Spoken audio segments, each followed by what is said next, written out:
Titre de séjour. Le parcours du combattant d'un Algérien en France.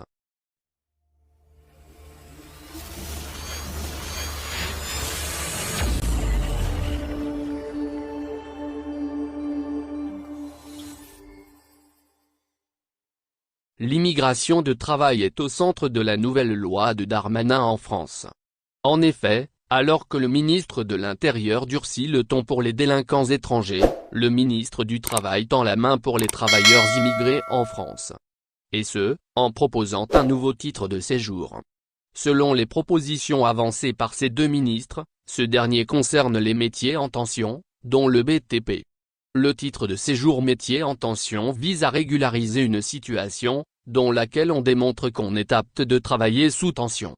Selon le ministre du Travail français, ce titre de séjour concerne les postes de travail occupés par des étrangers, en situation irrégulière, parce qu'ils restent vacants. Le gouvernement français veut également permettre aux sans-papiers de demander leur régularisation eux-mêmes, sans passer par l'employeur. Une initiative qui vient au secours de nombreux sans-papiers, dont des Algériens, en France, qui passent par un parcours du combattant pour se faire régulariser dans ce pays. Parmi ces derniers, Fares, un Algérien qui a rejoint la France. Le calvaire d'un Algérien en situation irrégulière en France. Suite à l'expiration de son titre de séjour étudiant, Fares a enchaîné les boulots au noir pour rester en France et ne pas goûter à la tentation de la délinquance.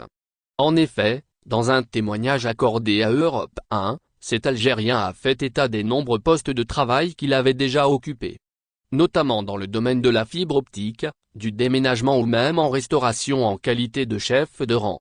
En novembre 2021, Fares se décroche un CDI grâce à l'un de ses anciens employeurs, mais aussi grâce au sérieux et au travail acharné de cet Algérien. Depuis, ce dernier occupe le poste d'un agent d'exploitation au sein d'une société de transport et d'aménagement.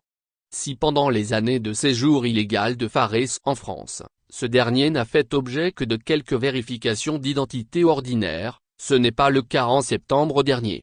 En effet, lors d'un simple contrôle routier, les policiers l'ont embarqué avec eux et passe sa première garde-vue et tombe sous le coup d'une OQTF.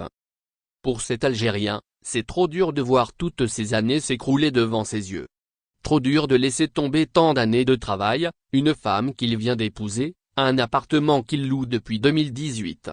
En faisant appel à un avocat, Fares a réussi à suspendre son OQTF. Actuellement, il est contraint de déposer son dossier de régularisation dans les prochains mois. Merci de bien vouloir activer la cloche et de cliquer sur j'aime.